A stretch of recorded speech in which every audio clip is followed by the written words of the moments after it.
All right, guys, welcome back to another episode, Growing Your Agency. I'm your host, Ryan Shank. Today, super excited, we have Zack Bowlby, ROI Amplified. Zack, thanks for joining us today. Thanks for having me. I appreciate it.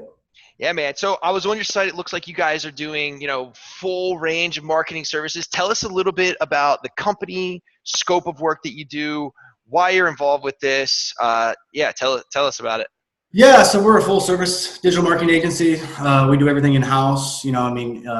Essentially kind of our sales pitch to people is that we act as an internal marketing department for companies that don't want to, hire that in-house. Maybe we fill in the gap for them. There's a lot of maybe PPC experts out there, but maybe they need help with the marketing automation or something like that. We can come in and kind of help facilitate that. We've been around since 2017. Cool. The main reason I started the agency was tired of working for other agencies and that dreaded question, what are we getting for our money reporting, right? The song and dance was just getting kind of old. And so I knew there was you were at another agency? You were at an agency? Yeah. It was actually a startup, which I learned a lot of lessons from. What to do and what not to do, right? Yep. And I wouldn't be where I am today without them, without learning those lessons for sure. But that's kind of the main reason why we want to start it. Transparency, no more song and dance, educating the client along the way, kind of our big factors, our big things to focus on. Cool. Awesome. So talk to me about that. You're at the other agency, obviously you're probably thinking about it for a little bit. And I know a lot of people like watching this, they're kind of probably in those shoes when you were at the other agency, or they're like sort of learning about it. First steps, like what do you do? Do you get a client first? Do you kind of stay at the agency? Talk to me about like that transition process. Yeah, so I'm not the entrepreneur actually. I had a co-founder with me, and he was a lifelong entrepreneur. Sure. And so I definitely feel what most people are feeling out there. For me to jump was probably the biggest risk I've ever taken in my life. Yeah. And I think that's the word that I'd like to really focus on is jump. Right? I mean, if you're really passionate and believe in what you're doing, you really can't do it part-time, right? I mean, you got to jump. That safety net. Yeah. When you remove it, it's kind of amazing what happens. The sink or swim kind of mentality, and most of you will actually swim, instead of sink. So you definitely got to jump. That's a big deal. It is scary, right? Of course. Yeah. So you guys, you broke away. You had a co-founder. He was the entrepreneur. Like, how did you get those first? Like, what was the first thing you guys did? Like, how did you get the clients? I'm assuming if he was the entrepreneur, maybe he was selling to the clients. I guess kind of take us through like just getting it really off the ground. So now you jumped, and what do you do next? Yeah, so we got lucky over and over again in full transparency. He had already had some side clients that we could bring in. So day one, we started with a little bit of revenue, which is always a good thing. Were you guys at the same agency? We were, yeah. Okay, so you left and kind of pulled some clients with you? Well, not from the agency. His side clients. Got it. Some side clients, and the agency knew there was nothing weird about it or sensitive by any means. But so we started with a little bit of revenue. But really, what jump-started our agency was a franchise needed some marketing automation, and the agency we actually still work with today in multiple accounts, but they didn't have that expertise in house. And so they came to us and said, hey, I know you guys, with the permission of the other agency, do know this thing. You guys are on your way out. Could we speak with you? So we landed one of our, biggest contracts right out of the gate. Wow. Yeah, which is really lucky, really, really fortunate. Were you able to kind of spread that? Was that a whole franchisor deal, or was that an individual location and maybe able to like penetrate into the other franchisees? We were actually started at the corporate level, which is way easier to do. Wow, that's sick. Yeah. So when it's been we still have that client today. Got it. And were you able to expand the services? Because I've seen that a lot, right? And you guys, by the way, I work with a ton of agencies. A lot of them will be a little bit more, more specialized. Seems like you do kind of full service. Were you able to go in at the marketing automation and then sort of like expand out into other, services? Yeah. So what's interesting about that is there's other agencies in the account already. So that's kind of awkward, right? You got to learn to play nice in the sandbox is kind of how we describe it. Yeah. Everybody's pretty good about staying in their lane in that. But what it has done is across other contracts, right? If that need arises, they can outsource to us, or we don't necessarily outsource too much to them in full transparency, but we can play nice. Yeah, absolutely. How do you talk to me, I guess, about, since you are full service right now, how do you price your services? I know a lot of people who are doing just, ad spend will be, retainer or percentage of ad spend, but it seems like you will do everything from start to finish. So talk to me, I guess, about, pricing out the services and what that like proposal process looks like for new clients now. Yeah, definitely. So retainer based, right? It's the same old spiel that everybody kind of. I fully do believe in that. Yeah. When you take a percentage of ad spend, you are incentivized, and we're humans to kind of encourage more spend. I don't like that. The big thing for us is that we sell results, right? So we are retainer based, depending on what they want to, what service they need. I will tell you, whenever we take on a PPC client, there are two things that are non-negotiable with us. We do take over website management, and as well as call tracking, non-negotiable with us. What we found over time is that, if we're going to be held to the standard of what are they getting, right? Yeah. And if we only control the click on Google and don't have any control after that, we're not comfortable taking on that, responsibility without having. So I agree 100%. And like, also in full transparency, you use not even us, so we can talk just like openly about it. But the thing is, it's like, I don't understand agencies or people who are managing ad spend that are like, yeah, like if the client's using call tracking, or if they're using that, we'll just do whatever they're using. I'm like, how do you not say like, this is our stack that we use, and you have to get plugged into our system? Because it's like, I don't understand how you have visibility into what's happening, right? Like, how are you managing ad spend if you're flying blind on calls or live chats or whatever it is as conversions? And as we both know, right, 90% of the business is done on the phone. Yeah. I mean, it's just how it is. I mean, even I run a full service digital marketing agency.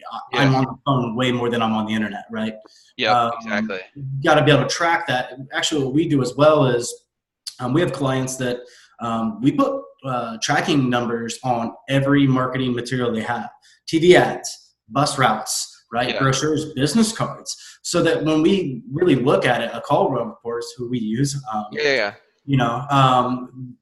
there's nowhere to hide. It's right. kind of, you can see all the different, conversions, calls, chat. down to keywords sometimes, right? I mean, we can capture that. Of course, recording sometimes. I was listening to another podcast where a guy said they actually go back through that you had on, that they actually listen to the calls.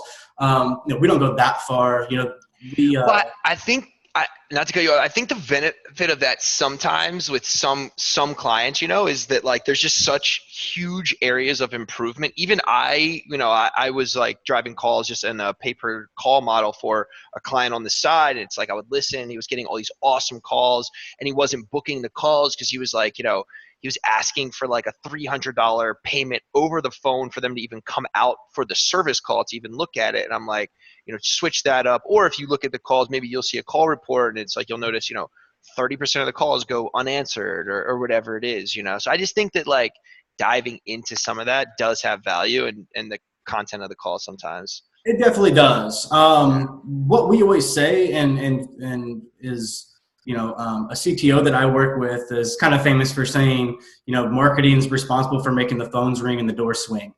And then kind of outside of that, we're not really responsible for the selling. We actually do encourage and almost force our clients to go and listen to the calls. Yeah. And give us feedback. So we do have a lot of HIPAA compliant clients, right? Yep. Where it would make, it just doesn't make sense for us to put ourselves at risk or the client at risk to listen to those. But I totally believe in recording the call. It's something that you learn a lot about your business from doing that. I think we both agree on that. Yeah, from listening and seeing what's happening. So in terms of like reporting, so you're driving them calls, you're driving them web leads. What does your reporting process, cadence, like what does that look? And then also like, what are the key, I guess, kind of like the KPIs or deliverables? Do they just care about total lead count, total amount spent, cost per lead, or are your clients looking into deeper metrics? Yeah, it just really depends on the client.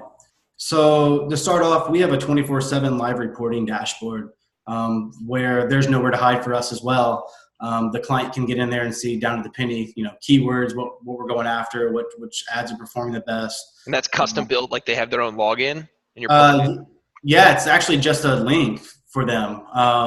Just that literally it's just a button for them. And what we do is on the onboarding process is have them bookmark it typically. But we do send an email, automated email as well, once a month with the login. I mean, with the link attached with some insights from our team, some insights from the report, because they're not experts at reading data, obviously. Sure. But to answer your question, the big thing that we're judged on are our customers, to be completely honest with you. Mm-hmm. We do sit down with our clients at least once a month, either via phone or in person. Mm-hmm. Some of the bigger enterprise level clients, it's bi-weekly. Yep. And just so they can get a full view of what's going on, what's going in, what's coming out. The KPIs, what's interesting about that, even it's probably been a really long time since someone's asked me about cost per acquisition. I know that sounds really, really weird. Yeah. The main reason being, in our sales process in the beginning, we kind of filter that out. So, when we really dig into a client before we onboard them, we use, data like everybody else, Google data, competitors' data, to kind of get an idea if. What kind of tools are you using for those? Like SEMrush? Yes, SpyFu is one of my favorite ones to use. Okay, cool. And then obviously just the Google Keyword Planner, good old-fashioned keyword planner for search volume. Yep. We do a really good job of forecasting right now too. And I can give you an example. We have a flooring company that we work with, and the data almost always matches up to the search volume. So wow. I recently had a meeting with them, and I said, you guys are selling a lot more carpet recently. And we hadn't even maybe talked to them probably about a quarter. And they said, how'd you know that? And I said, well, I just saw the search volume. We saw the searches coming through that. We forecasted it and we told you guys about that. And they said, for the first time in maybe 3 years, it finally flatlined as far as carpet sales going down. And so it's about to rebound and kind of go back up. So we've kind of looked and know that in Q4, probably going to sell a lot of carpet. Yeah, because it's trailing, right? Like the sales are going to be trailing on search volume. So it's like you have the volume spike or decrease, and then it kind of like it comes a few months later, a little bit delayed. That's interesting. Yeah. Using data, to kind of coach our clients up on that, what to expect. Yeah. So it's all retainer based. They're not necessarily looking for cost per lead. Just do you think that's more so because you are full service versus like, hey, we're just managing, ad spend for you guys? Yeah, absolutely. So honestly, it's that whole internal marketing department feel. Yeah. That we're actually making decisions together. Sure, right? Sure. The one thing that we always talk about with our clients is that like whatever they do, they can't expect me to be an expert in. Yeah. Right? So I'm never going to be a flooring expert. Yeah. And how is that knowledge transfer? Because that happens. There's a ton of like kind of these niche industries, right? Where it's like maybe in flooring, like, there's certain words that are stated. Like, how do they tell you kind of like the inside, I guess, lingo? Or maybe it's even better though that you're not, because you're more of like the consumer and you're not saying maybe like these super like, niche keywords. But yeah, I'm curious, like, how do you kind of like knowledge transfer from business owner to, marketer or marketing agency to be able to like, express that? Yeah. So using the actual search terms, right? So what ends up happening is when you actually look at the real search terms coming into the website, whether that be organic or through ads or whatever, it's really kind of interesting because a prime example I usually like to give is in our industry, right? This is a little tip for marketing owners out there.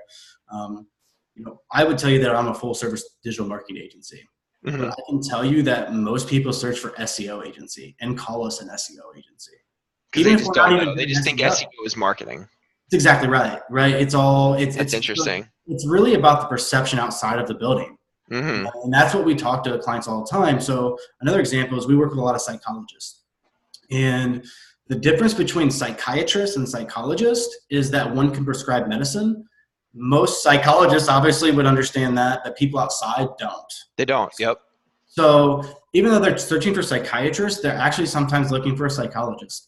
Wow. Right. So it's not always what we think we are, but more of what the public thinks we are.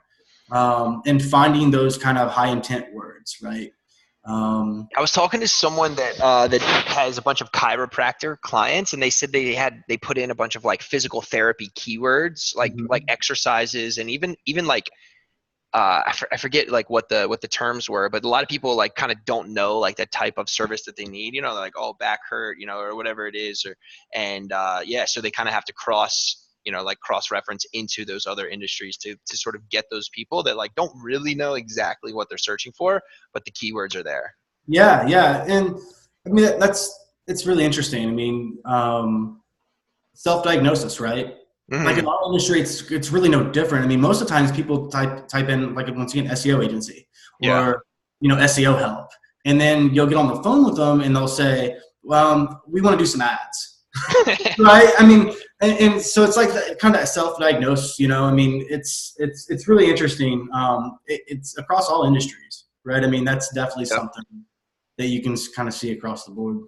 Yeah, absolutely. All right, so talk to me now. How do you get clients? So back in the day, you guys, spun out. You got the, you took a couple side clients with you. You got the franchise client. How does it work today? Like, how are you getting clients today? And then again, what is that like bidding process once you maybe jump on a call with them to like from intro to like actually signing a contract? Yeah, so omni-channel, right? I know that's kind of cliche to say, but a healthy mix. We do a lot of outreach on LinkedIn. Okay. We run Google Ads. We produce a lot of content for SEO purposes. Yep.